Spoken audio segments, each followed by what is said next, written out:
Hey, all right, I got a great tip for you. So I have talked countless times about how the accuracy of your tracking, the accuracy of your calories is not the most important thing.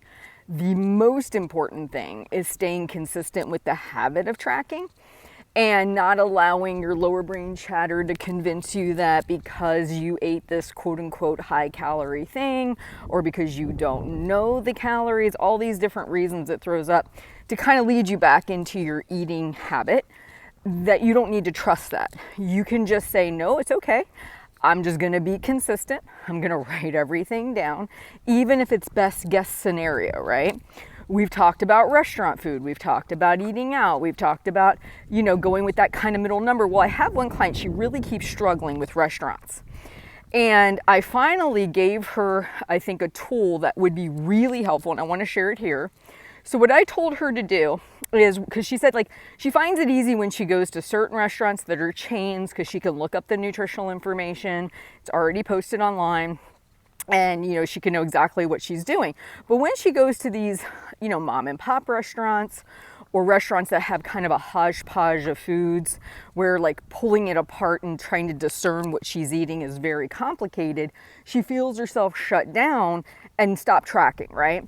And so I said, well, let's do this. I said, in all my time of coaching, which at this point now we're pushing 9 years of coaching full time, I will tell you that where I see most people's restaurant meals falling calorie wise, and I asked her if she agreed with me, is on the low end 500 to 600, and probably on the top end around 1,000-ish, right? And I said, do you agree that is a fair range of calories for a restaurant meal? I said, it would be closer to the 500 range if you're being really strategic and you're like, okay, I'm going to get that grilled salmon, I'm going to get the sweet potato and the, asparagus. I'm going to do a meal away from home.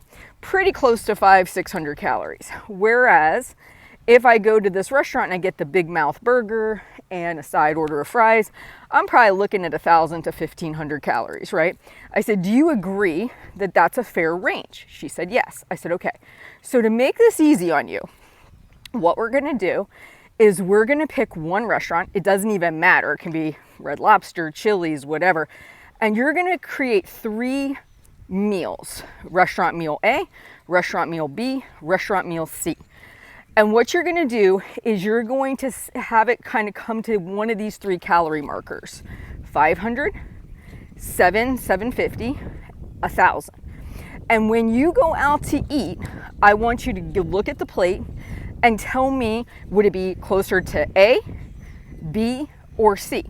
I said, and then you just track that one meal. So you don't have to get into the weeds on what exactly is on that plate, how much exact calories it is. These will be your go-to fill in the blank answers when you don't have it. So I told her, I said, let's just say we pick Chili's. You go into Chili's, you pick one of their maybe sensible meals that comes out to 500. So this would be eating out meal A, and it would come out to around 500-600 calories. Option B would be maybe, hey, I still keep the salmon, but instead of the sweet potato, I do the French fries, right?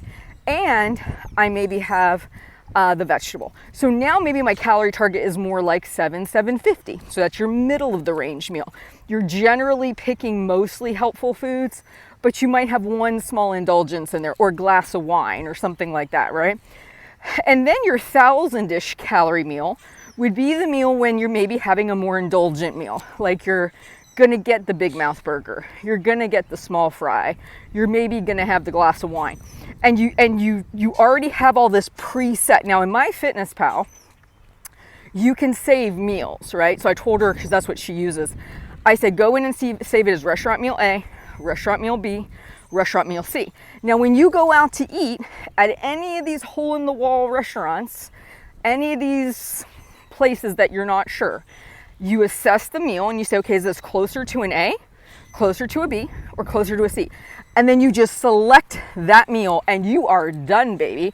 They're already pre-logged. You already know you got 3 toggles. She goes, oh my gosh, this would make my life so much better, because she has to do a lot of traveling for her kid because they're in sports, and she doesn't know where she's going to end up and what restaurants are going to be available. And since restaurants are a really big part of her life right now, she's got to have a tool where she can grade her eating experience and just track it and move on. Because every time she gets in the weeds with the details, her mind locks up and she all of a sudden goes, I can't do this. This is too much to figure out. I'm not going to track it. And then that starts the spiral of not tracking, right? So our goal with this is not accuracy. And I hear you saying, but Heather, what about da-da-da? No. This tool is for the person who constantly sees these big gaps in their eating logs, because they often are in the weeds with the details. And you could really do this for anything. Like if you're somebody who's just starting out, you could, if you create recipes and some are more, lower calorie options, some are more medium. If you're not in the place where you want to hand log all those ingredients and create the exact recipe, you could do the same thing. Cook it meal, home meal 1, 2, and 3. Now, are these the most precise? No. But is it a way for you to stay consistent with your food journaling? Yes. And is it a pretty good close approximation? Yes. I've seen so many food logs at this point. I'm going to tell you, if it's a difference between you being consistent and not consistent, this approach would be in the ballpark of what you probably ate. Now, if you go on a bender and you're just eating all the things, that's going to be a different scenario. But if you put a little bit of mindfulness into what you're doing, and you're going to track it, it's going to fall closer to one of those 3 buckets. So I hope this tip helps.